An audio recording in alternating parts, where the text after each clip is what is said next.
नमस्कार दोस्तों, स्वागत है आपका स्टडी फॉर सिविल सर्विसेज में। यूपीपीएससी 2021 के टॉपर बुद्ध विलास जी हमारे साथ हैं। इनको पोस्ट मिली है असिस्टेंट डायरेक्टर हॉर्टिकल्चर की। ठीक है, पहली बार तो आपका बहुत बहुत स्वागत स्टडी फॉर सिविल सर्विसेज में आने के लिए। इलाहाबाद से आए, इतना ट्रैवल करके, ठंड बहुत ज्यादा है और ये वही सिक्का जानते तो हो गई, प्योर चांदी। चलो चलो स्टार्ट करते हैं।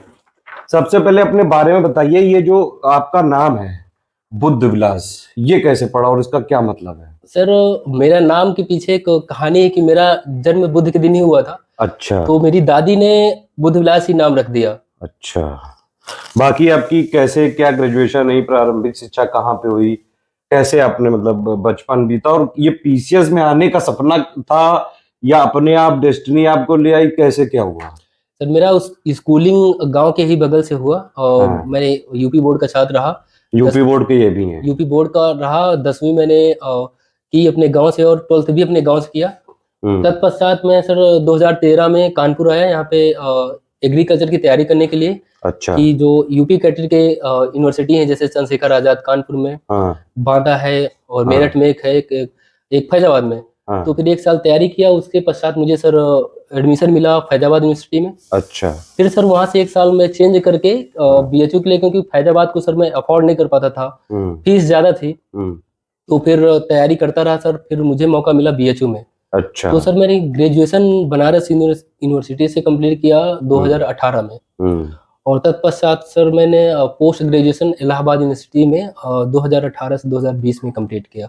अच्छा, देखिए ये बिल्कुल एक देसी इंटरव्यू है, बिल्कुल कैजुअल टॉक हो रहा है। आप भी बिल्कुल जरा से भी घबराने की जरूरत नहीं, वहां पे देखते रहिए। वहां पे हमारा सब्सक्राइबर लोग हैं, वो सब देखना चाहते हैं, आपको आपके बारे में जानना चाहते हैं। बहुत सारे तरीके के इन लोगों के मन में सवाल हैं, आप लोग प्लीज कमेंट करके जरूर पूछिएगा। बाकी अब जैसे आप कृषि आपका बैकग्राउंड रहा है, 11-12 भी आपने एग्रीकल्चर के सब्जेक्ट पढ़े हैं? जी सर। ठीक है, उसके बाद ग्रेजुएशन भी किया जी। तो कृषि से मतलब क्या उसमें उस वहां की कृषि वाली फील्ड में अपॉर्चुनिटी नहीं थी कि टीचर्स ही बनना जरूरी था? अपॉर्चुनिटी बहुत है कृषि में भी, लेकिन एक ये था कि कुछ ऐसा किया जाए जिससे एक आपको वाइड एरिया मिले कृषि के कार्य में भी। अच्छा। तो मुझे लगा कि सिविल सर्विसेज एक अच्छा मौका हो सकता है, जिससे आप जिले में रह के या फिर और इसे अच्छी स्तर पे जाके फार्मर से मिल सकते हैं, उनकी समस्याओं को जान सकते हैं। क्योंकि आप अगर कृषि में किसी नीचे पोस्ट पे रहते हैं तो सिर्फ आप ज्यादा बेटर से नहीं कर सकते, लेकिन आप बड़ी पोस्ट पे होके ज्यादा अच्छे तरीके से समझ सकते हैं, उसको सॉल्व भी कर सकते हैं, और आपके पास वो पावर होती है जिससे आप समझ सकते हैं। ठीक, चलिए कितने अटेम्प्ट में क्लियर हुआ? पहली बार में हुआ है? कितने बार? 10-15 साल हो गए? कितने साल से तैयारी कर रहे हो? और सर मेरा ये पहला अटेम्प्ट ही है, पहला प्री, पहला मेंस और पहला इंटरव्यू फाइनली। पहली बार में भी सिलेक्शन होता है यूपीपीएससी में, ध्यान से नोट कर लीजिएगा। कई लोग सोचते हैं, ये धारणा आम धारणा बनी हुई है कि भाई यूपीपीएससी में अगर किसी को तैयारी करनी है तो 5-6 साल 10 साल घिसना ही पड़ता है। ऐसा है? ऐसा भैया बिल्कुल जरूरी नहीं है। आप अगर डेडिकेट हैं तो पहले अटेम्प्ट में, दूसरे अटेम्प्ट में, या फिर 2-3 सालों में भी कर सकते हैं। वो आपके ऊपर है कि आप किस तरीके से चल रहे हैं, आपकी स्ट्रेटजी। लेकिन आपने पहली बार में किया, ये वाली जो फीलिंग है कि मतलब कई लोग ऐसे कहते होंगे कि यार पहली बार में कैसे हो गया, बड़ा आश्चर्यचकित रह जाते होंगे। अच्छा लगता है सब सुन के? देखिए भैया, अच्छा तो बिल्कुल नहीं लगता, क्योंकि ऐसा नहीं है कि पहली बार में नहीं कर सकते, कर सकते हैं, बस वो हमारे अंदर होनी चाहिए भावना। तो अटेम्प्ट मायने नहीं रखता, और पहला दूसरा वो आपके ऊपर है कि आपकी स्ट्रेटजी कैसी रही है। मतलब बिल्कुल फ्रेशर भी हैं आप, तब भी भैया सिलेक्शन हो सकता है। मेन चीज है जो यूपीपीएससी की डिमांड है, आप उस तरह से पढ़ाई कर रहे हैं, सही डायरेक्शन आपको मिल रहा है, जो एक्चुअली में उसके लिए कंटेंट चाहिए वो पढ़ रहे हैं कि नहीं। ऐसे तो बुक पढ़ते रहो तो फिर 15-15, 20-20 साल वाले लोग भी, बाबा लोग आपको मिले होंगे इलाहाबाद में। बिल्कुल भैया, क्योंकि इलाहाबाद में तो कहते हैं कि सिविल के लिए है ही है। यूपी में बहुत लड़के हैं जिनको 8 साल 10 साल में खुद गवाह हूं ऐसे लड़कों का। तो ये जरूरी नहीं लगता कि आपके कितने साल गए, कितना अटेम्प्ट है, आपका कैसा अटेम्प्ट है, ये जरूर लगता है कि आपकी स्ट्रेटजी कैसी है। तो अच्छा, एक बात बताइए कि आपका बेसिक बैकग्राउंड क्या रहा है? फादर क्या करते थे? फादर मेरे मजदूर हैं भैया। अच्छा, मतलब आपके फादर क्या मतलब लैंडलॉर्ड थे, जमीन अमीन थी कि दूसरे की जमीन में काम करते थे? दूसरे की जमीन में काम करते हैं, खास करके जैसे मनरेगा वगैरह जो गवर्नमेंट की पॉलिसीज हैं, अच्छा, निकलती हैं, मतलब मनरेगा के वर्कर हैं? बिल्कुल, मनरेगा पे या फिर और जो गांव के किसी का काम मिला तो वो सब काम कर लेते थे। तो वहां से उनके मतलब लड़के होके आपने इतना सारा प्रयास करके फाइनली पीसीएस, उत्तर प्रदेश 22-23 करोड़ की आबादी वाला एक प्रदेश है, कई सारे देशों से ज्यादा इसकी आबादी है, वहां पे आप 627 लोग जो सिलेक्ट हुए हैं उनमें आप सिलेक्ट हुए हैं, कैसी फीलिंग आ रही ये है? फीलिंग तो भैया अच्छी है, और बहुत अच्छा लगता है जब आप एक इस स्तर से जाते हैं जहाँ आपके मम्मी पापा बिल्कुल भी नहीं पढ़े हैं और उनको ये भी नहीं पता कि पीसीएस होता क्या है। तो जब आप उस स्तर पे जाते हैं तो सच में बहुत अच्छा लगता है। और जब आप लगता है उनको कि हमारा बेटा अफसर बन गया, हाँ, बस यही बात, उनको ये नहीं पता कि क्या बना है, बस ये है कि मेरा कि लड़का बाबू बड़ा ऑफिसर बन हाँ गया। बड़ा अफसर बन गया, हाँ। वो चीज लगती है। और पहले तो इतना मतलब कहते थे यार कुछ भी बन जाओ, लेकिन जब अब कहता हूँ कि यार तुम लोग तो पहले मुझे, इस मम्मी से मैं हमेशा बोलता था कि मम्मी का मतलब ये सपना होता था आज से 1 से 1.5 साल पहले कि कुछ भी बन जाओ, कम से कम कुछ तो बनो यार, बड़ा कुछ बनो कुछ, है ना? कुछ बन जाओ, कुछ कर लो। क्योंकि गांव में क्या था कि बहुत तो साथ वाले लड़के जैसे टीचर 1-2 हो गए, तो मम्मी को लगता था कि मेरा लड़का की एज निकल जाएगी, फिर ये कुछ कर नहीं पाएगा, तो उनको हमेशा ये रहता था कि कुछ तो कर ले ये। लेकिन उस सपने से फिर जब ये रिजल्ट आया तो फिर मतलब एक अभी कितनी एज है आपकी? 26-27 होगी? जी भैया, अभी मैं 27 साल। तो अभी भी आप अटेम्प्ट कर रहे हैं आगे के लिए? हाँ, अभी मैं यूपीएससी का? यूपीएससी दूंगा, पीसीएस छोड़ दूंगा। चलिए, मुख्य परीक्षा में आपका मीडियम क्या था भैया? कई लोग जानना चाहते हैं, हिंदी मीडियम या इंग्लिश मीडियम? भैया सर मेरा इंग्लिश मीडियम था। अच्छा, लेकिन आपने पढ़ाई तो यूपी बोर्ड से करी है, जी तो वो तो हिंदी मीडियम था पूरा। जी, यूपी बोर्ड से पढ़ाई की है, और 12th के बाद जब मैं ग्रेजुएशन किया तो इंग्लिश मीडियम में किया, और वो ग्रेजुएशन एग्रीकल्चर था, लेकिन पोस्ट ग्रेजुएशन भी एग्रीकल्चर से हुआ। लेकिन इसके बाद जब मैं मेरा प्री हुआ, प्री निकलने के बाद मैंने आपसे बात भी की थी, तो मैं उस चौराहे पे खड़ा था, ना ही मुझे इंग्लिश आ रही थी, ना ही मुझे हिंदी आ रही थी। अच्छा। तो अब मुझे डिसाइड करना था कि मुझे जाना किस तरफ है। भाई जीएस के 4 पेपर हैं, हिंदी भी है, ऐसे भी है, तो मुझे नहीं पता था कि किधर जाना। लेकिन मैंने सोचा यार कि मैं 4 साल ग्रेजुएशन इंग्लिश में किया हूँ, तो मैं इंग्लिश की तरफ चलता हूँ, तो फिर भैया मैंने इंग्लिश ही लिया। चलिए, अच्छा पढ़ाई कितनी देर करते थे आप? एक्चुअली कई लोग ये जानना चाहते हैं, कई लोग के मन में ये भ्रम रहता है कि भाई डेली अगर वो 5-6 घंटे निकाल रहे हैं तो बहुत कम है, 18 घंटे ही चाहिए या 16 घंटे ही चाहिए, 16 घंटे से जरा सा कम हुआ बस खत्म, ऐसा है कुछ? भैया मैं नीड बेस्ड पढ़ाई करता था, जब जितनी नीड होती थी। अगर मुझे लगता था कि 12 घंटे पढ़ना है, 12 घंटे चाहिए, तो मैं 12 घंटे भी पढ़ता था। जैसे एग्जाम आने वाला हाँ, जैसे मेंस का था तो मैं 12 से 13 घंटे रोज पढ़ लेता था प्री निकलने के बाद। बाकी प्री के पहले मैं 6 से 7 घंटे डेली पढ़ते थे? डेली करता था। लेकिन कंसिस्टेंसी मेंटेन करता था, मतलब डेली पढ़ते थे, चाहे कोई भी कुछ भी पढ़ना, लेकिन डेली पढ़ने का एक वो तो था। डेली क्या सब्जेक्ट बदल बदल के पढ़ते थे कि सेम सब्जेक्ट एक ही कि आज मैं हिस्ट्री को फिनिश कर दूंगा, आज मैं ज्योग्राफी को कर दूंगा? मैं भैया एक दिन में कम से कम 3-4 सब्जेक्ट हमेशा पढ़ता था, एक बदल बदल के ना, बदल के, क्योंकि मोनोटोनस हो जाता है वो। बिल्कुल, मैं बदल के ही पढ़ता था।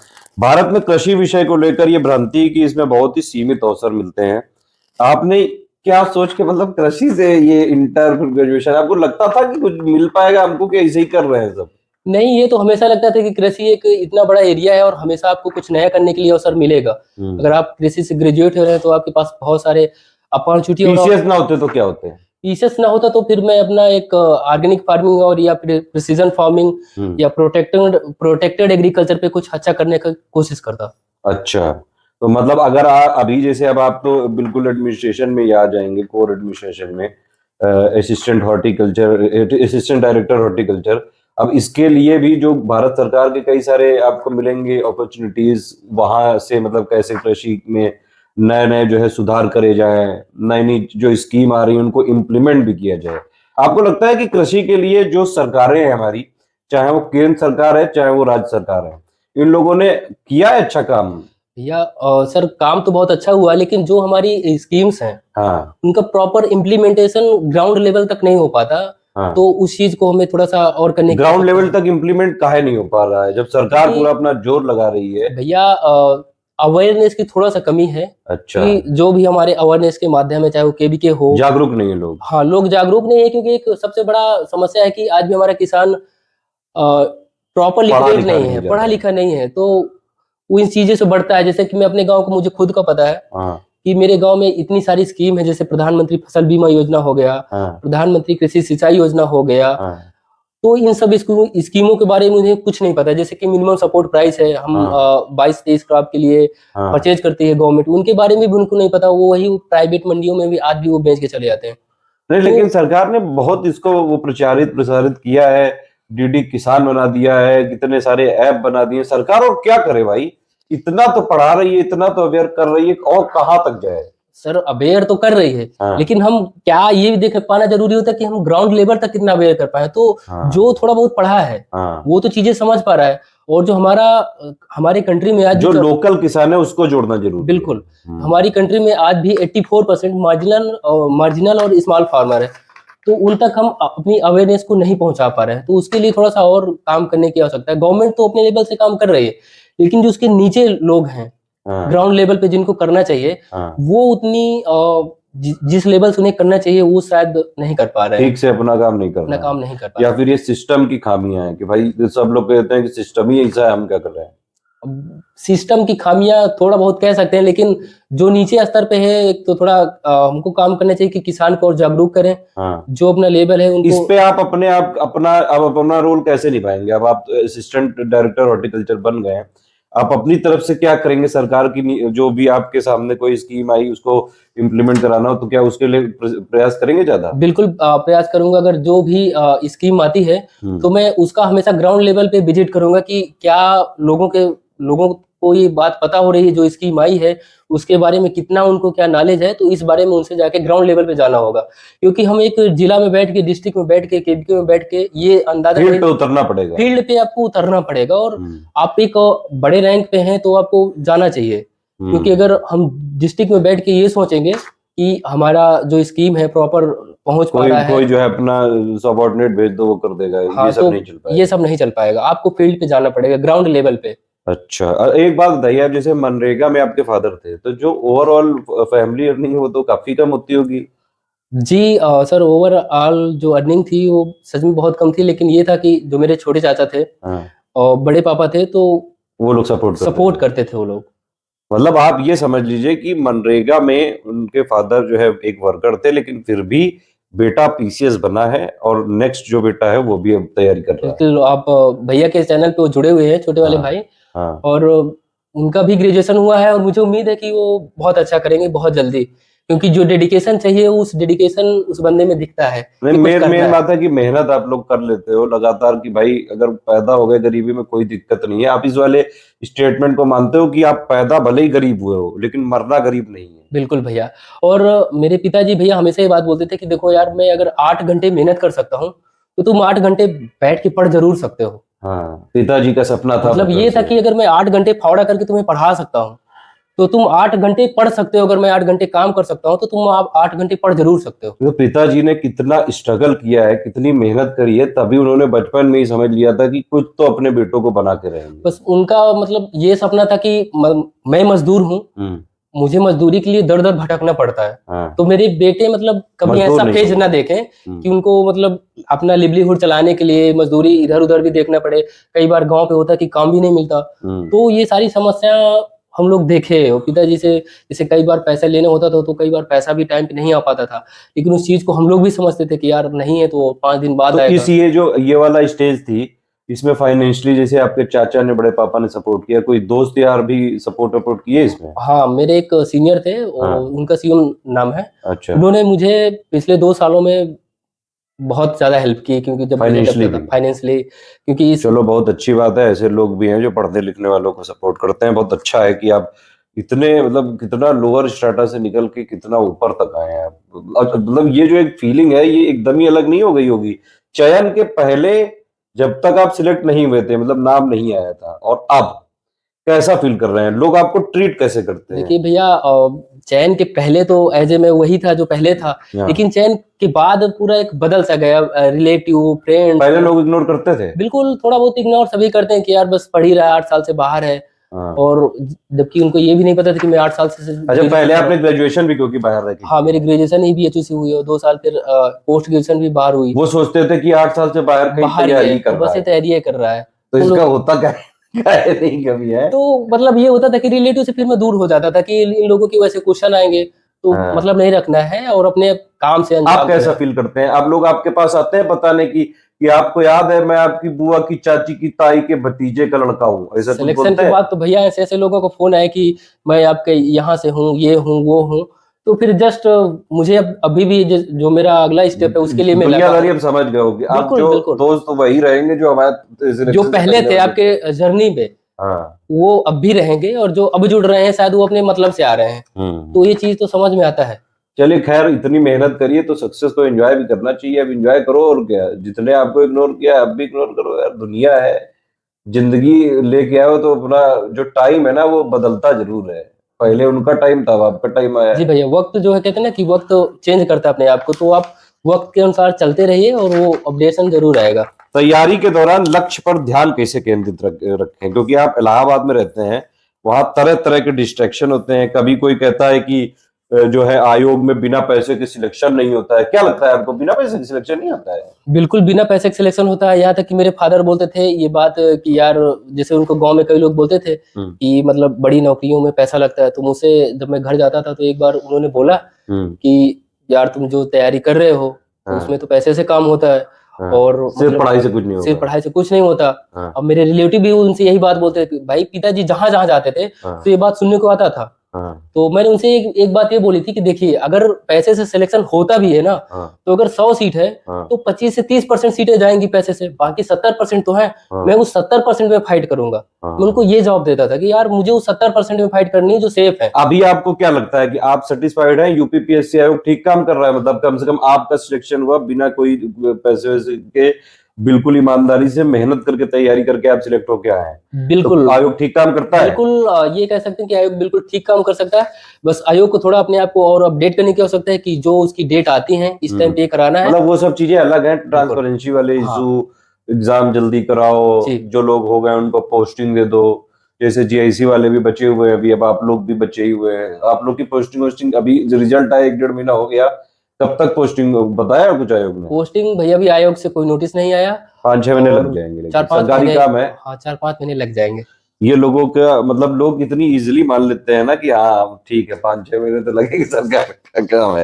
नहीं तो इसमें लोग अपने आप को कंसंट्रेट कैसे रखें? जैसे इस समय जो चल रहा है अभी, जैसे आप ये समझिए जो आयोग के एग्जाम है, जैसे पीसीएस है वो जून में होता है प्री, जी भैया, ठीक है, लगभग जून जुलाई तक हो जाता है हर बार, और उसका जो मेंस है सितंबर अक्टूबर तक। तो अभी आरओ यारो का भी जैसे पोस्ट आने वाली है, बीओ की भी आने वाली है, पीसीएस की भी आने वाली है, लेकिन ये जो बीच का टाइम है दिसंबर जनवरी फरवरी, लोग इसमें बिल्कुल तड़पते रहते हैं कि क्या करूं, कैसे करूं, मतलब कैसे, क्या इस टाइम उनको पढ़ना चाहिए, क्या करना चाहिए? देखिए भैया, ऐसा है ना कि अगर आप यूपी पीसीएस की तैयारी कर रहे हैं तो इसके कई फॉर्म एक साथ आ जाते हैं। तो जो आपका बीच को, जो आप अभी आपने बताया कि ये टाइम बनता है, तो उस टाइम पे ना आप अपने लक्ष्य को केंद्र बिल्कुल बना लीजिए कि मेरा लक्ष्य यही है, और भटकिए नहीं, क्योंकि उस बीच में अगर हम भटक जाते हैं तो फिर समस्या हो जाती है कि किसी दूसरे रास्ते पे चल पड़े, फिर इसी पे आना, ऐसे पे सिलेक्शन से हम दूर भागते हैं।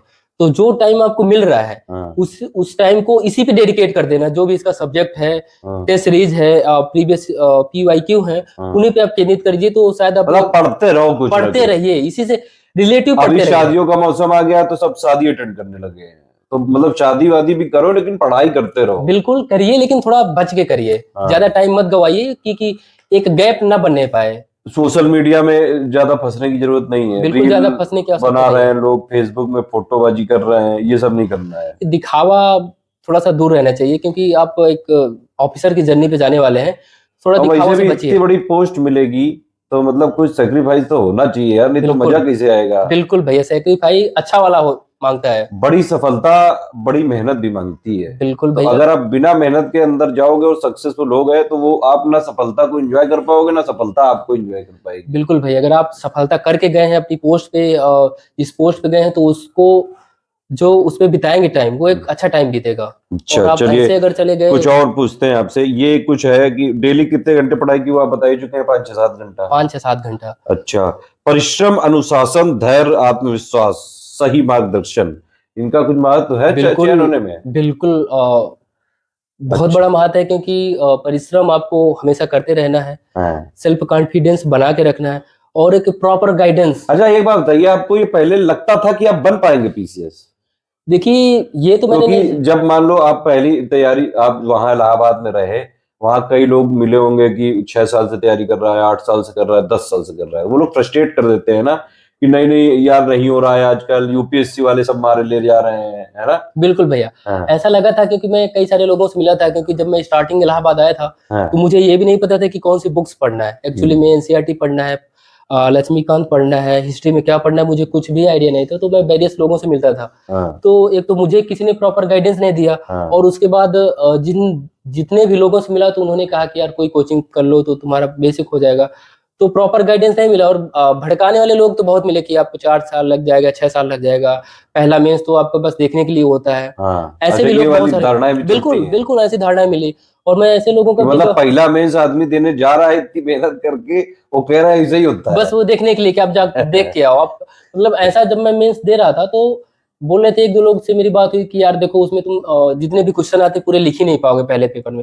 हाँ, लेकिन मेरे चारों पेपर में बता दूं, सभी पेपरों में हाँ। एक भी क्वेश्चन छूटा ही नहीं। ये मेंस वाला जो मैं वॉइस मैसेज देता था, मतलब फॉलो किया था। बिल्कुल फॉलो किया था। और ये मैं एक सबसे इंपॉर्टेंट चीज होती है, जो लोग भी मेंस देंगे आगे 2023 का 24 का, मेंस का पूरा पेपर जीएस 1 2 3 4 पूरा अटेम्प्ट करना बहुत चैलेंजिंग भी है, लेकिन बहुत जरूरी भी है। बिल्कुल आपके सिलेक्शन में एक एक नंबर का भैया रोल होता है। हाँ। तो एक भी क्वेश्चन छूटने ना पाए। और मेरा तो ये था आंसर कि राइटिंग प्रैक्टिस करिए अपने। हाँ, मैंने एससीएस की टीम पे आंसर राइटिंग प्रैक्टिस किया हूँ, और प्रशांत सर थे। हाँ। और हिंदी में मेंस के लिए क्या क्या पढ़ा आपने, कहाँ से मेंस पढ़ा? के लिए देखिए भैया, मेरा जब प्री में ही सिलेक्शन हुआ तो मुझे कुछ नहीं पता था कि मेंस करना क्या है। अच्छा। तो फिर मैं तो तब तो 2-2.5 महीने बचे थे, तो कैसे फिर हाँ, हुआ? 2 ढाई महीने बचे थे और मुझे कुछ भी नहीं आइडिया था। हाँ, तो फिर मैंने आप ही को फोन किया था, एक हाँ, मैसेज व्हाट्सएप पे कि भैया मुझे कुछ समझ में नहीं रहा। तो फिर आपने मुझे रिप्लाई किया था कि यार एक 4400 का ग्रुप चल रहा है, एक 5400 का ग्रुप चल रहा है, हाँ। किसी पे जुड़ जाओ। हम्म। तो फिर मैं 4400, मेरे पास उस समय पैसे नहीं थे, मैंने अच्छा। कैसे कैसे मैनेज किए। मैंने हाँ, आपसे भी ये बात बोला था कि भैया मेरे पास पैसे नहीं, तो आपने बोला था कि यार देखो पैसे तो मैनेज करने पड़ेंगे। तो हाँ, फिर मैंने मैनेज किए और फिर उस ग्रुप में जुड़ा, तो आंसर राइटिंग प्रोग्राम मुझे मेंस का वो मिला। हाँ। और मेंस का जैसे मिला तो मुझे एक गाइडेंस मिल गया कि मुझे इसी से पढ़ना है। मतलब मेंस के लिए हमारे मटेरियल के अलावा कुछ पढ़ा ही नहीं आपने? नहीं, मैंने आपके मटेरियल के अलावा तो कुछ भी लोग नहीं कहते पढ़ा। नहीं थे कि यार इनका पूरा सिर्फ पढ़ रहा हो, एक ही डिपेंड हो रहा हो? वहां पे तो लोग कई भटकाने वाले लोग हैं ना। देखिए भैया, मेरे पास इतना कम टाइम था कि हाँ, भटकाने वाले लोग मेरे नजर आए ही नहीं, अगल बगल ही नहीं आए। मैं अपने काम पे काम था, हाँ, अपने रूम पे या लाइब्रेरी पे। और कुछ हाँ, लोग आए कि यार इससे कुछ नहीं होगा, तो मैंने कहा यार ये बोलने वालों को काम है बोलना, हाँ, और मुझे अपना करना। और मेरे पास टाइम कम था, तो मेरे पास जो भी था मैंने हाँ। कहा यही सब कुछ है, मैं इसी जो को हमने बार आंसर बार राइटिंग जितनी करवाई थी सारी आपने करी थी? बिल्कुल करी थी। डेली फीडबैक मिलता तो फॉलो करते थे? बिल्कुल डेली फीडबैक। और मैं बहुत वीक था, मैं स्टार्टिंग के बताऊं कि मुझे प्रशांत नहीं, सर ने, हमारे प्रशांत जी जो है बड़ा हाँ वैसा रूड फीडबैक देते हैं, कई बिल्कुल बार रूड। डांट देते हैं, तो उससे घबरा नहीं जाते थे? मुझे उन्होंने डांटा भी एक दो बार कि अब जो मुझे इथिक्स का क्वेश्चन था, तो मैं उसमें गूगल से करने के बाद भी मैं सही से नहीं लिख पाया, हाँ। क्योंकि मुझे बिल्कुल नहीं आइडिया था कि इथिक्स क्या होता है। तो मैंने गूगल से उसको जस्ट सर्च किया और लिख दिया, तो उन्होंने उसको पकड़ लिया। वो पकड़ ही लेंगे, डेली और यही है। पकड़ने के बाद उन्होंने मुझे मैसेज किया कि यार देखो यार तुम्हारा इंग्लिश भी बहुत वीक है। जैसे मैंने कंपेयर को हाँ, कि स्पेलिंग जो है मिस्टेक कर दी थी, क्या अच्छा। तुम्हारा इंग्लिश भी बहुत वीक है, हाँ। और करो। तो फिर मुझे लगा कि यार मुझे और नहीं, मेहनत जैसे करना है। हमारे यहाँ जो लोग हैं, जो आंसर राइटिंग वाले एक्चुअली टीम है, उनको ये इंस्ट्रक्शंस भी हैं, और बाकी वो लोग अपने आप भी करते हैं कि हम सिर्फ गलती बताएंगे, आप चाहे जितना अच्छा आंसर लिख दो, तो वो हम उसमें सिर्फ वीक पॉइंट बताएंगे। तो इससे आप लोग फ्रस्ट्रेट नहीं होते हो कभी? नहीं बिल्कुल, उसको डेली पेल रहे हैं यार ये लोग तो। बिल्कुल हमेशा डेली। प्रशांत सर तो उधर आंसर राइटिंग में करते थे, इधर हिंदी में आ रहा है मैम, क्योंकि जो मेरा पहला टेस्ट हिंदी का था मुझे 47 नंबर मिले थे आउट ऑफ 150। और वो गूगल से करने के बाद भी, इधर उधर से करने के बाद आंसर, तो इधर आर्या मैम का बहुत मैसेज आता था कि यार मतलब तुम लोग और पढ़ो, तुमको जो बुक दी गई उसको बार बार पढ़ो। तो हर प्रकार से दबाव था। हाँ। लेकिन बस ये था कि यार ये दबाव तभी मिट सकता है जब आप पढ़ेंगे। हाँ। तो मुझे लगता है कि 10 घंटे पढ़ता हूँ, और जितना टाइम इधर उधर दे जाए उसको भी बचा के तो इधर ही हिंदी झोंक वाले देना है। टास्क जो हम देते हैं टेस्ट सीरीज, वो भी कंप्लीट कर लेते थे? बिल्कुल सब कुछ करता था भैया, जितना भी टाइम था। हाँ, मैंने क्योंकि मेरे पास मेंस के लिए 2 महीना थे, हाँ। और जीएस मैंने उसके पहले कभी छुआ ही नहीं था। तो ये था कि जो 2 महीना है ना, उसमें 1 मिनट भी 1 घंटा वेस्ट नहीं करना है। जो हम लोग जीएस वाले ग्रुप में most expected question with model answer देते हैं, वो भी आपने देखे थे? भैया वो तो मैं उसको तो बहुत ज्यादा किया, जो आपका हालांकि स्टडी मटेरियल है। मेंस में अगर आप स्टडी फॉर सिविल सर्विसेज को पूरा जो हमारे ग्रुप से फॉलो करें, तो आराम से सिलेक्शन हो सकता है। जीता जागता प्रूफ है ये, इन्होंने बताया अभी, मतलब 2-2.5 महीने में सिर्फ वही पढ़ के बिल्कुल, फाइनली सिलेक्शन भी ले लिया। कि मेरे केस में था कि मेरे पास टाइम नहीं था। हाँ। और जो आपका 4400 का पेड ग्रुप है, जिसमें मुझे जीएस के चारों पेपर के नोट्स मिले थे, तो मुझे बहुत मोटा लगा करता था पहले। लेकिन जब आपकी आंसर राइटिंग ये है ना कि पेपर फर्स्ट पेपर सेकंड, मैं इसको बहुत बार रिवीजन जब करता था। क्वेश्चन के आंसर वहां दे रहे थे तो कैसा फील आ रहा था? ये मतलब मैं वैसे पूछना चाह रहा हूँ, हमारे कई सारे हेटर एक्चुअली ट्रोल करते रहते हैं हमको, तो मतलब तब जब आप आंसर लिख रहे थे वहां पे, तो ये फील आ रहा था कि चलो ठीक है यार, सही जगह ज्वाइन किया कि मैं लिख पा रहा हूँ, ये ऐसा तो नहीं मन में गरिया रहे थे कि अरे यार ये आ नहीं रहा है? नहीं भैया, मैंने तो जैसे मैंने हिंदी का पेपर हुआ तो मैं उसी दिन आर्या मैम को, अगर मेरे पास नंबर होता मैं उनको थैंक्स बोलता, क्योंकि मुझे हिंदी में जीरो में था। सच में कहूँ तो उन्होंने हिंदी में मुझे जीरो से हीरो बनाया था। मुझे कुछ अच्छा। भी नहीं पता था, और इधर इथिक्स में मुझे बिल्कुल नहीं पता, लेकिन प्रशांत सर और आपकी जो कंसाइज नोट्स था, एक तो आपका लोग कहते हैं कि हम बिल्कुल जो है, हमारे नोट्स जो है लाख लाख पन्ने में होते हैं यूपीपीएससी के, मेंस के क्या हमने लाख पन्ने दिए थे आपको? नहीं, जीएस के तो थोड़ा बहुत मोटे थे, लेकिन हाँ। जो इथिक्स का नोट था हाँ। बहुत लिमिटेड था। कितना, 70-80 पेज का था? और कम था, जो मुझे मिला था वो 25 से 30 पेज का रहा होगा। हाँ। मैं उसको रट गया था भैया।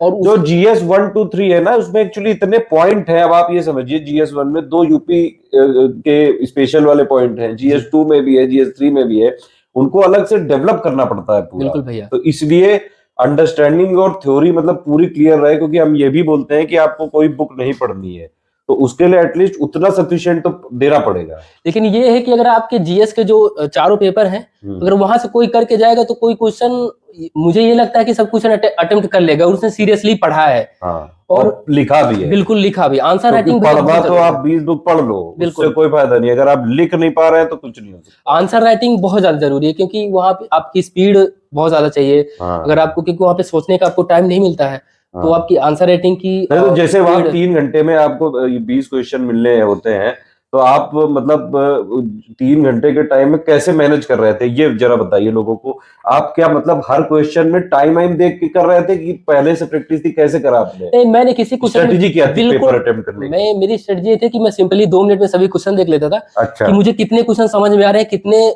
नहीं समझ में आ रहे हैं, कम समझ में आ रहे हैं। अच्छा। और उसके जस्ट मैं क्या करता था कि मैं 2 मिनट के ऊपर पेपर देखने के बाद हाँ। स्टार्टिंग से ही करता था। अच्छा, और स्टार्टिंग से बिल्कुल। और जितना आता है उतना कर दिया अपना, आगे बढ़ गए? नहीं, पूरे कोई क्वेश्चन छोड़ता नहीं था, स्टार्टिंग से ही क्वेश्चन नहीं छोड़ता था। अच्छा। और लास्ट तक ये था कि जब 3 घंटा होने वाले थे तो मैं 20वें क्वेश्चन पे पहुंच जाता था। अच्छा, तो चलो ये बहुत अच्छी चीज है, ये मतलब इसके लिए प्रैक्टिस आपने करी? बिल्कुल स्पीड मैंने आंसर राइटिंग किया था किसी भी क्वेश्चन पे। जो आपके आंसर राइटिंग के जो क्वेश्चन आपने बना के भेजे थे एसएस टीम ने, तो मैं उन्हीं के क्वेश्चन जो होते थे, आंसर भी होता था, तो उन्हीं को एक बार पढ़ के मैं लिखता था कि यार मैं कितना इसमें लिख पा रहा हूँ।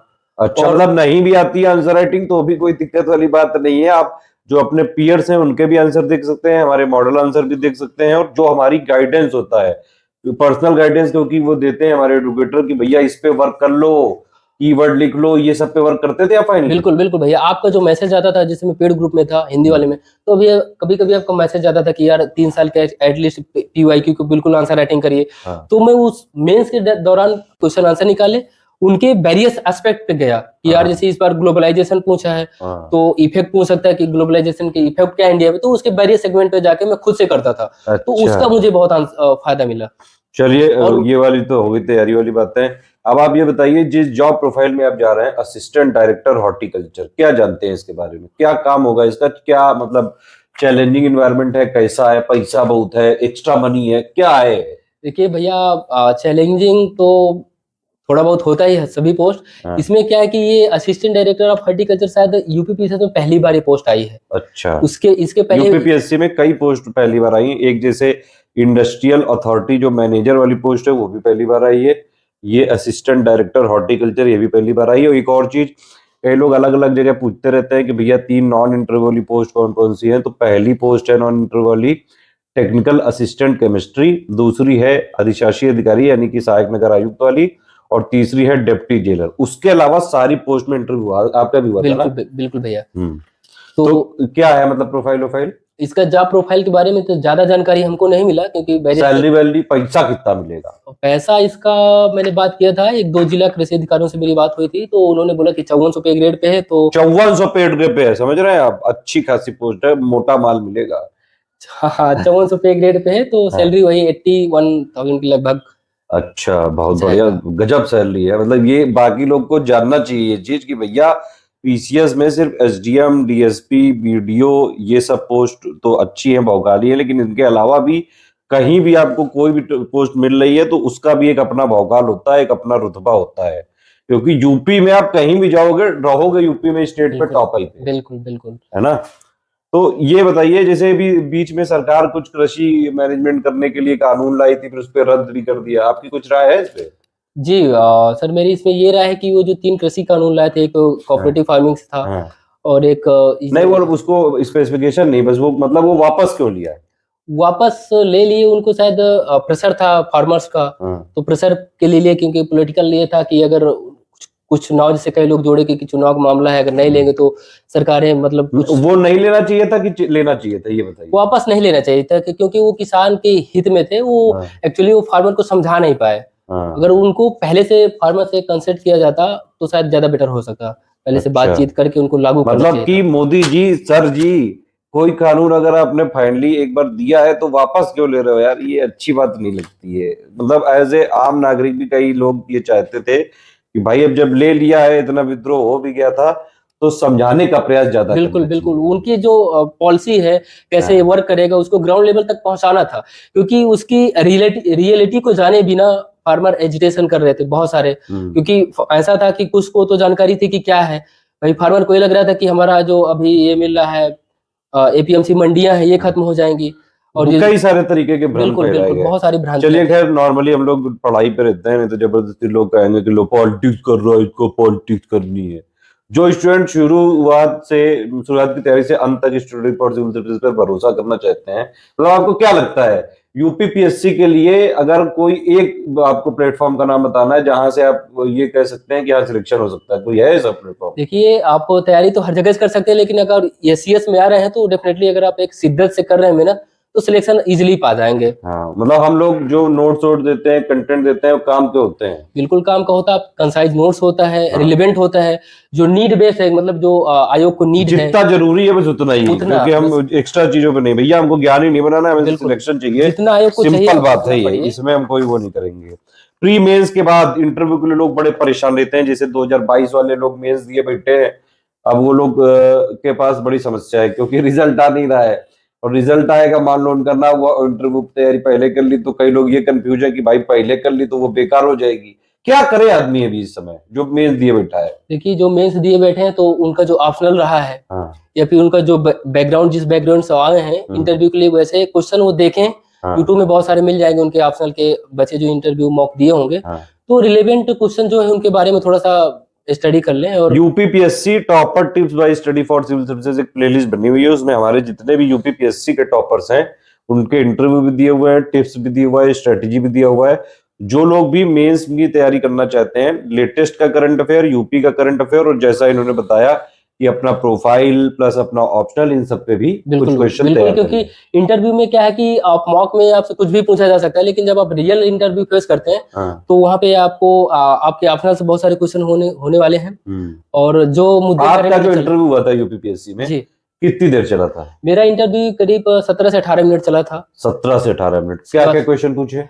मुझसे एग्रीकल्चर में बहुत क्वेश्चन पूछे गए कि जैसे कि वेस्ट क्यों डेवलप है, ईस्ट क्यों नहीं है। हाँ, ये वाला क्वेश्चन आया भी था मेंस में। बिल्कुल। वेस्ट यूपी काहे ज्यादा डेवलप्ड है, ईस्ट क्यों नहीं है? हाँ, और ये चलो आप लोग बताइएगा, जो लोग देख रहे हैं जल्दी से कमेंट करके बताइएगा, मेंस आंसर राइटिंग वाला फीडबैक भी दिया जाएगा। ग्रीन रिवोल्यूशन का वहीं पे क्यों लागू किया गया। हाँ। और रशिया यूक्रेन युद्ध से भारत कैसे प्रभावित जो है। लोग एग्रीकल्चर जैसे आपकी तरह लिए हुए हैं, बिल्कुल अगर वो लोग इंटरव्यू तक पहुंचते हैं तो उनके लिए कोई विशेष टिप्पणी देना चाहेंगे? अब कोई बिल्कुल देना सजेशन? चाहेंगे। जो एग्रीकल्चर से लड़का जो गर्ल्स है बॉयज जा रहा है इंटरव्यू के लिए, हाँ। तो वो अपने ऑप्शनल पे थोड़ा सा ज्यादा अच्छी पकड़ बना के चले, क्योंकि उसके ऑप्शन से बहुत सारे क्वेश्चन होने वाले हैं। हाँ। जो मुद्दे एटलीस्ट करंट में चल रहे हैं हाँ, कि रशिया, एग्रीकल्चर वाले। बिल्कुल रशिया यूक्रेन जैसे इंडिया कैसे प्रभावित है, तो वहाँ आयल का मुद्दा फंस जा रहा है। यूक्रेन से जैसे हम लोग वहाँ से आयल परचेज करते हैं, तो करंट की चीजों को देखें। क्लाइमेट चेंज हो रहा है तो क्रॉप्स को क्या प्रॉब्लम आ रही है, कितना यील्ड घट रहा है, कितना बढ़ रहा है। हाँ। तो अच्छा, ये जो एक सरकार ये लाया था, बहुत बड़ा इनका ये एक एम भी है कि भाई किसानों की आय डबल होनी चाहिए, तो क्या ये मतलब सिर्फ एक पॉलिटिकल गिमिक है कि सही बात कुछ धरातल पे काम हो रहा है? बिल्कुल धरातल पे काम हो रहा है सर, और डबल किया जा सकता है। हाँ। लेकिन बस ये है कि जो पॉलिसी गवर्नमेंट बना रही है उनका प्रॉपर इम्प्लीमेंटेशन होना जरूरी है, क्योंकि हाँ। हम देखते हैं कि जो मतलब गवर्नमेंट का इंटेंट सही है, बस वो इम्प्लीमेंट नहीं हो पा रही। बिल्कुल जो बीच के लोग हैं, या फिर जो कहें कि जो जिनको पॉलिसी पहुंचाने का काम है गांव गांव तक या फार्मर तक, तो वो पॉलिसी सही से इम्प्लीमेंट नहीं कर पा रहे हैं, या फिर वो कर पा रहे हैं लेकिन फार्मर उस चीज को नहीं एक्सेप्ट कर पा रहा है, उसके समझ से नहीं है, जागरूक नहीं है। कई सारे फैक्टर्स कई सारे फैक्टर है। प्री मेंस और इंटरव्यू में स्टडी फॉर सिविल सर्विसेज का क्या योगदान है, आप बता ही चुके हैं कि मतलब हो सकता है पूरी बिल्कुल। तैयारी। स्टडी फॉर सिविल सर्विसेज की जितने भी अभी हम जैसे इनिशिएटिव चलाते हैं, हमारे जो पेड ग्रुप्स होते हैं उसमें कई सारी चीजें हम ज्यादातर वीडियो को फ्री कर देते हैं। जी। इसके अलावा भी आपको लगता है कि कोई स्टडी फॉर सिविल सर्विसेज में किसी चीजों को और सुधारना चाहिए, कोई नया इनिशिएटिव लाना चाहिए, कोई सजेशन है आपका हमारे लिए? बिल्कुल थोड़ा सा ये है कि जो जैसे कई बार मैं भी देखा कि उनका जो ये मेंस वाला जो सब्जेक्ट थे 4 पेपर के, उनमें से थोड़ा-थोड़ा कुछ नोट्स किसी टॉपिक के ज़्यादा थे। तो अच्छा। वो थोड़ा-सा और कंसाइज़ हो सकता है, क्योंकि लड़का कई बार देखता है तो एक भ्रांति आती है कि यार ये तो बहुत ज़्यादा है। हाँ। तो अगर वहाँ थोड़ा-सा अगर सही हो जाए तो बहुत बेटर हो सकता है। अच्छा, बाकी और कंसाइज करने की जरूरत है। बिल्कुल थोड़ा-सा, और हिंदी के लिए तो देखिए मैं मानता हूँ कि बहुत बेस्ट है, हाँ और किसी चीज़ में, और इन जो भी आंसर राइटिंग प्रोग्राम है वो बहुत अच्छा है, हाँ। और जो इंटरव्यू के लिए जो पैनल बनता है लास्ट में जो भी, तो वो भी बहुत अच्छा है। इंटरव्यू के लिए तो हम फ्री गाइड करते हैं। जो आप लोग जैसे अभी सिलेक्ट हुए हैं तो अगली बार जो आएंगे वो आप लोगों से रिक्वेस्ट करेंगे कि भाई आप लोग इनको गाइड कर दो। आप लोग को जो आपके पहले वाले टॉपर थे उन्होंने गाइड किया था, वैसे ही ये वो सिलसिला वो चलता रहता है। बिल्कुल, लेकिन एक मैं बोलना चाहूँगा कि जो एससीएस का जो क्यूज सेक्शन है, हाँ हिंदी का हो जैसे आरओ के लिए या पीपीसीएस के लिए, हाँ। ये बहुत बेनिफिशियल है। पहले मैं पार्ट हम नहीं फ्री था। क्विज जो कराते हैं वो आप फॉलो करते थे? बिल्कुल, बिल्कुल। एससीएस डेली क्विज वाला। बिल्कुल। एससीएस डेली क्विज वाला सारे टॉपर फॉलो करते थे, इवन जो एसडीएम बने वो भी। कई लोग बताएंगे नहीं, वो बात अलग है। तो अभी जैसे पेड वाला भी चल रहा है 23 के लिए, हाँ। तो पहले तो मुझे नहीं आइडिया था, तो मैंने नहीं, लेकिन अब जैसे ये 21 का रिजल्ट फंसा पड़ा था तो मैं इसके पेड क्विज में जरूर शामिल हो गया था अच्छा, 23 वाले के लिए, रिजल्ट नहीं आया क्योंकि था। मुझे पता चल गया था कि यार मतलब कितने रिलेवेंट क्वेश्चन इससे बनते हैं। हाँ। तो आप क्विज सेक्शन को ज्यादा से ज्यादा देख सकते हैं और बेटर क्विज का वही मतलब मेन हमारा फोकस इसी बात पे है, क्योंकि ये जो यूपीपीएससी एग्जाम है ना, इसकी अलग डिमांड है। प्री के लिए लगातार प्रैक्टिस चाहिए चाहिए, चाहे आप जितना पढ़ लो। मेंस के लिए आंसर राइटिंग करनी ही करनी पड़ेगी, बिना आंसर राइटिंग के कुछ नहीं किया जा बिल्कुल। सकता है। बस उसी लिए हम सारी चीजें बिल्कुल, करते बिल्कुल। हैं। चलिए और बताइए कि ये हिंदी मीडियम में सिलेक्शन रेशियो काहे कम रहता है, या फिर कम रहता है कि ये सिर्फ एक भ्रांति है? देखिए भैया, सिलेक्शन किसी मीडियम में कम ज्यादा का वो नहीं हो सकता, लेकिन ये है कि एक भ्रांति है कि सिलेक्शन नहीं होता। मैं ऐसे लड़कों को भी जानता हूँ साथ में रहे जो हिंदी मीडियम से थे, हाँ। और उनका सिलेक्शन हुआ। लेकिन थोड़ा सा ये है कि इस पिछले 2-3 सालों से जो मीडियम है हाँ। हिंदी का, उसमें कुछ बच्चे कम आते हैं, या फिर हाँ, मतलब लोग भी कम ऑप्ट कर लोग रहे अब हैं। कम आने लगे हैं। जिसको देखो वो इंग्लिश में ही चला जा रहा है। तो एक मुद्दा ये भी हो सकता है कि यार इंग्लिश में लोग ज्यादा जा रहे हैं, तो वहां से फिर ज्यादा मेंस क्वालिफाई कर रहे हैं। पीसीएस में ऑप्शनल होना चाहिए कि नहीं होना चाहिए मेंस में? देखिए, अगर ऑप्शनल हट जाए तो उससे बेटर क्या है कि सबके लिए एक बराबर का अवसर हो जाएगा, लेवल आ जाएगा कि जो। तो आयोग वाले सर जी प्लीज आप टॉपर्स की भी बात सुनिए। या तो ऑप्शनल में स्केलिंग सही तरह से लागू हो पाती, लेकिन समस्या यही है कि स्केलिंग चाहे रहे चाहे ना रहे, उस पर विवाद हमेशा रहेगा। तो ऑप्शनल हटाना ही चाहिए, वही बेस्ट है। पर्सनल लाइफ के बारे में कुछ पूछते हैं आपसे। दोस्ती यारी करनी चाहिए पढ़ाई करते टाइम कि नहीं करनी चाहिए? बेकार फालतू चीज है। करनी चाहिए, वो डिपेंड करता है कि आप कैसी दोस्ती यारी कर रहे हैं, आपके दोस्त यार कैसे हैं। हाँ। थोड़े बहुत करने चाहिए, बहुत ज्यादा दोस्त नहीं होने चाहिए, क्योंकि टाइम थोड़ा सा लिमिटेड होता है। डिस्ट्रैक्ट हो जाता है। बिल्कुल, थोड़ा सा अजीब दोस्त भी बन जाते हैं सिविल में कई बार। हाँ। कि यार ये नहीं होगा, ये नहीं होगा, तो ऐसे दोस्तों से बिल्कुल बचिए। जो लोग मतलब हर समय फ्रस्ट्रेट रखते हैं। बिल्कुल, जो आपको फ्रस्ट्रेट करते हैं, जो फ्रस्ट्रेट हैं, हाँ। आप उनसे तो बिल्कुल दूर रहिए। इलाहाबाद में जो लोग रहते हैं, मतलब हॉस्टल लेके पढ़ने जाते हैं, तो वहां पे तो ऐसे कई लोग मिलते होंगे। क्या उन लोग को क्या सजेशन देना चाहेंगे जो लोग इलाहाबाद जाके तैयारी करते हैं? देखिए, जो इलाहाबाद जाके तैयारी करते हैं, तो वो ऐसे लोगों से दूर रहें। और तैयारी मुझे लगता है कि सिर्फ इलाहाबाद में से ही नहीं हो सकती, और हर जगह से हो सकती है। मतलब यूट्यूब जरूरी में नहीं भी है। जहाँ जो चीजें मिले वो फॉलो करते बिल्कुल, रहिए, बिल्कुल free फॉलो करिए, initiative, और दोस्ती कम रखिए। हाँ, लिमिटेड रखिए। हाँ, लेकिन गर्लफ्रेंड को बनाइए। देखिए, ये सबको पर्सनल है। अगर वो इसीलिए पर्सनल पूछ रहे हैं आप। अगर इसका नहीं करना चाहते हैं तो कोई बात नहीं। गर्लफ्रेंड है आपकी? नहीं, गर्लफ्रेंड नहीं, लेकिन दोस्त है। देखो ऐसा करके बताया मतलब है, लोग समझ गए हैं, लोग समझ गए। देखिए, सब समझदार है भैया, सब समझदार है, सब खिलाड़ी समझदार है। आदमी है। शादी के बारे में क्या राय है आपकी? करेंगे कि नहीं करेंगे? बिल्कुल शादी करेंगे। बिल्कुल करेंगे, समझ रहे हैं? बिल्कुल शादी होनी चाहिए भाई, शादी कराएंगे। हम हमको भी बुलाएंगे। बिल्कुल, बिल्कुल। बिल्कुल हाँ। आप आएंगे तो शायद और अच्छा हो। नहीं बिल्कुल, हम तो आएंगे। अगर हमको बुलाया जाएगा हम जरूर जाएंगे। कई लोग बुलाते हैं, हालांकि फिर कई लोग हमको ट्रोल करने आ जाएंगे। नहीं, फिर कहेंगे कई भैया। सबसे ज्यादा जाता नहीं कहीं। हाँ, तो हम बिल्कुल ये कहेंगे कि भैया आपने। नहीं, हम आएंगे, बिल्कुल आएंगे, कोशिश पूरी रहेगी। आयोग के बारे में क्या कहना चाहेंगे? ईमानदारी से मेहनत करके आपका सिलेक्शन हुआ, वो बात अच्छी बात है।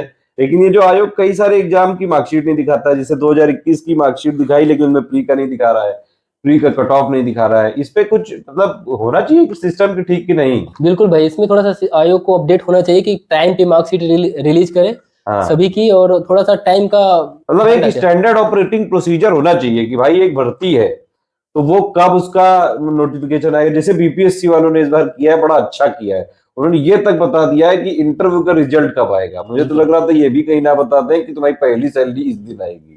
बिल्कुल भैया, जैसे यूपीपीसीएस मोस्टली यूपीएससी को फॉलो करता है, हाँ। तो फिर अगर यूपीएससी को फॉलो ही करता है तो उसकी हर चीज को फॉलो करे कि टाइम पे रिजल्ट देना, टाइम पे मार्कशीट रिलीज करना। हाँ। तो ये चीज फिर पूरी तरह यूपीएससी को ही फॉलो कर ले, जैसे वो टाइम पे हर चीज करता है। वही बात है, यूपीपीएससी बस कुछ कुछ चीजें जो उनको लगती है कि हाँ पिक एंड चूज करते हैं कि हाँ ये वाली अपने लिए ठीक है ये ले लो, ये बिल्कुल, वाली नहीं बिल्कुल। ठीक है तो ये नहीं ले लो। बिल्कुल। अच्छा दूसरी बात ये है कि जैसे कुछ और पर्सनल क्वेश्चन कर लेते हैं आपसे कि आपने जैसे ये जिंदगी में पावर जरूरी है या पैसा, ये वाला क्वेश्चन कई लोग पूछते हैं इसलिए आपसे पूछा हमने। देखिए, जिंदगी में मेरा मानना है, वो सबका मानना सबके लिए अलग अलग हो सकता है। मेरा मानना है आपका कि मैं इंडिविजुअल पूछ रहा हूँ पर्सनल। मेरा है कि आपके पास थोड़ा पावर होना चाहिए। पावर से पैसा आ जाता है? पैसा नहीं भी आ जाएगा, लेकिन पैसे वाले लोग ही आ जाएंगे आपके पास। अच्छा, एग्रीकल्चर में जब इतना किया था तो वहीं क्यों नहीं गए, ये वाली फील्ड में क्यों आए? ये था कि भैया इसमें थोड़ा सा चांस आपके पास एरिया वाइड होगा कुछ करने का, आप डिस्ट्रिक्ट हाँ। लेवल पे रहेंगे तो आप वैसे भी ज्यादा पीसीएस बेटर का कर सकते हैं। चार्म भी तो है कि इतनी बड़ी पोस्ट है। हाँ, ये भी है कि आपके पास भौकाल, जिसको कहते हैं भौकाल रहेगा भौकाल थोड़ा। भौकाल चाहिए भाई को, समझ रहे हो? भौकाल चाहिए नहीं वो। भौकाल अब हो गया, अब क्या चाहिए, अब तो हो गया है, भौकाल ही हो गए हो तुम। और ये जैसे ये मीडियम के लिए कई लोग परेशान रहते हैं, आप मतलब कोई सजेशन देना चाहेंगे कि क्या हिंदी मीडियम रखना चाहिए, इंग्लिश मीडियम रखना चाहिए? जो मान लो कोई हिंदी में फंसा हुआ है तो क्या वो इंग्लिश चेंज कर ले? नहीं, ऐसा कुछ जरूरी नहीं है। आप जिस भी मीडियम में कंफर्ट है हाँ, उसी मीडियम में आप कर सकते हैं, और उसी मीडियम में सिलेक्शन result सबसे हो होगा। जाते हैं। बस आपके माइंड पे ये नहीं आना चाहिए कि यार इंग्लिश में सिलेक्शन होता है, हिंदी में होता है, वो बिल्कुल नहीं आना चाहिए। हाँ मतलब इतनी रिजिड मत रखो। बिल्कुल। और दूसरी ये भी चीज है कि जैसे मान लिया आप इंग्लिश मीडियम से आपने दिया एग्जाम, बिल्कुल। ठीक है, तो क्या कोई ऐसी चीज होती थी कि मान लो आपको इंग्लिश में वो चीज नहीं मिल रही, कोई कंटेंट, तो वो हिंदी मिल गया तो आप पढ़ लेते थे? बिल्कुल, मैं भैया हिंदी से पढ़ के ही इंग्लिश में पढ़ा। भाई हाँ मैं तो मतलब भैया इस चीज में कंफर्टेबल रहा करो, इतना रिजिड बनने की जरूरत नहीं है कि अगर आप इंग्लिश मीडियम के हैं तो बाकायदा शुद्ध इंग्लिश में जब तक ना मिले तब तक आप उसको कुछ देखो ही ना। अगर कोई चीज हिंदी में मिल रही है तो वो ली जा सकती है। बिल्कुल। मेरा क्या था भैया, स्टार्टिंग में मैं कुछ दिन हिंदी से जैसे चीजें मिल जाती हैं हाँ। तो उसको हिंदी में पढ़ के मैं इंग्लिश में थोड़ा समझने की कोशिश करता था, ट्रांसलेट करने की कोशिश करता खुद से। हाँ। तो फिर ऐसे में आपको दोनों माध्यमों में चीजें पता हो जाती दोनों हैं। लैंग्वेजेस। वैसे भी आप इतनी बड़ी पोस्ट पे जा रहे हो यार, कोई मतलब थोड़ी बहुत इंग्लिश अगर कोई बोल दे तो समझ में आना बिल्कुल, चाहिए। बिल्कुल। कहीं कुछ लिखा है तो उसको आप जो है पढ़ सको, समझ सको। कोई ऑर्डर आ गया, वैसे तो उत्तर प्रदेश की सरकार की वो भाषा ही है वो हिंदी वाली और जी, उर्दू वाली। ऑफिशियल लैंग्वेज है। हाँ लेकिन फिर भी जो लोग हैं, जैसे अगर आप ऑफिसर क्लास में जा रहे हैं, वहां पे कोई चीज इंग्लिश में कहीं लिखी तो एक नॉर्मल इतनी तो आनी चाहिए यार कि फील्ड में जॉब करेगा इतना बड़ा पीसीएस ऑफिसर। ये बिल्कुल। थोड़ी ना कि नहीं आपके देसी भाषा है तो देसी बोलनी है, हिंदी बिल्कुल। तो जैसी जगह और जैसा देश वैसा भेष, वो वाली टाइप की है। आपको उत्तर प्रदेश में एटलीस्ट हिंदी और इंग्लिश का नॉलेज तो अच्छे से होना चाहिए। हाँ। क्योंकि यहाँ पे जैसे आप वेस्ट में जाएंगे तो हो सकता है कुछ लोग आपसे इंग्लिश में बात करें। हाँ। आप पोस्ट में जैसे ऑफिसर वगैरह, लेकिन आपको गांव पे रहना है तो आपको फिर हिंदी का तो अच्छा खासा नॉलेज होना हाँ चाहिए। वो लोकल भाषा पे तो बिल्कुल पकड़ लोकल रहनी पे। चाहिए। और ये जैसे सारे क्वेश्चन खत्म हो गए, इलाहाबाद में लोग बिगड़ क्यों जाते हैं? एक ये और किसी स्टूडेंट ने पूछा था, वो कह रहा था, मेरे पास थोड़े दिन पहले मैसेज आया था कि वो चाहता है कि इलाहाबाद तैयारी करे जाके। तो ऐसा कोई सजेशन देना चाहेंगे कि मतलब तैयारी क्या सिर्फ इलाहाबाद में ही हो सकती है कि कहीं से भी हो सकती है? देखिए भैया, तैयारी तो कहीं से भी हो सकती है, वो आपका जज्बा होना चाहिए करने का। हाँ। आप कहीं से कर सकते हैं, लेकिन सवाल ये कि इलाहाबाद में लड़के बिगड़ क्यों जाते हैं? हाँ। तो लड़के बिगड़ जाते हैं जब उनका मन होता है बिगड़ने का। हम लोग भी इलाहाबाद में रहे तो नहीं बिगड़े, लेकिन इलाहाबाद में जाके आप दोस्त नहीं बनाइए फालतू के। हाँ। क्योंकि कई बार दोस्त बन जाते हैं, फिर यार चलो मूवी चलते हैं, संगम चलते हैं, यहाँ चलते हैं, हाँ। वहां चलते हैं, ऐसे में आपका टाइम जाता है। तो फिर हाँ। ये सब चीजें होती हैं, तो आप जाके वहां पे फालतू के दोस्त मत बनाइए। हाँ। लिमिटेड दोस्त बनाइए और जिस पॉजिटिव। चीज के लिए गए हो वो पहले वो करो, बिल्कुल। फालतू लिबिर लिबिर के लिए पूरी जिंदगी पड़ी बिल्कुल, बिल्कुल। है ना? क्योंकि यही 4-6 साल तैयारी को होते हैं। हाँ। लड़का यही फेज जाके जिसका प्रोडक्टिव होता है किसी हाँ। और चीज में गुजार देता है। वही दोस्ती बात यारी है। बिल्कुल जरूरी है, आप करिए। हम भी किए हैं और अच्छे से किए हैं। हाँ। लेकिन एक टाइम फ्रेम पे आगे कि मतलब यार इतने घंटे पढ़ना है, उसके बाद ही कुछ करना है। हाँ तो मतलब आपका कैरियर आपके लिए सबसे पहले है कि भाई माता पिता इतना संघर्ष करके आपको पढ़ा रहे हैं, तो पहले अपना करियर बना लो, मम्मी पापा को भी सपोर्ट कर दो, फैमिली भी तो होती है यार। बिल्कुल भैया, मम्मी पापा हमारे लिए अब इतना स्ट्रगल करते हैं तो हमें भी तो कुछ उनके लिए करना चाहिए। वो फाइनली बिल्कुल, जब तक वो हैं वो लोग, तो उनको फिर अब जो है टाइम टू पे बैक वाला आ गया है। बिल्कुल, बिल्कुल। अब अब तक आपको कई लोगों ने मदद की, अब आपको मदद करनी पड़ेगी कई सारे बिल्कुल लोगों भैया, की। तो मदद की जाएगी। हाँ, अभी तो हम लोगों ने बहुत सारे लोगों से स्टूडेंट की पहले मदद करेंगे हमारे। बिल्कुल करूँगा मैं तो कोई भी आप लोगों को कोई किसी तरह का भी कोई सवाल हो, बुद्धा विलास जी से पूछना है, आप यहाँ पे वीडियो में कमेंट करके पूछ सकते हैं। हमारे मैं बोल रहा हूँ भैया, मुझे आफ्टर का अपना है, या मतलब कोई भी क्वेश्चन, जैसे हम लोग का इंटरव्यू हुआ, हाँ कुछ भी क्वेश्चन आपके दिमाग में आप करिए, मैं डेफिनेटली जवाब हाँ, दूंगा। आपको इसी वाले वीडियो में बुद्धा विलास जी जवाब देंगे। चलिए इसी के साथ इंटरव्यू खत्म करते हैं। बिल्कुल ये देसी कैजुअल इंटरव्यू था, कई सारे ऐसे पीसेस टॉपर के इंटरव्यू पढ़े हैं स्टडी फॉर सिविल सर्विसेज में। आप लोग एक प्लेलिस्ट है UPPSC topper tips by study for civil services, वो प्लेलिस्ट जरूर देख लीजिएगा। यूपीपीएससी जो लोग तैयारी कर रहे हैं, पूरी सब कुछ समझ में आ जाएगा, क्या स्ट्रेटेजी है, क्या टिप्स है, क्या पढ़ना है, कैसे पढ़ना है, सारी चीज बताई गई है। ऑल द बेस्ट है, जय हिंद। थैंक यू भैया।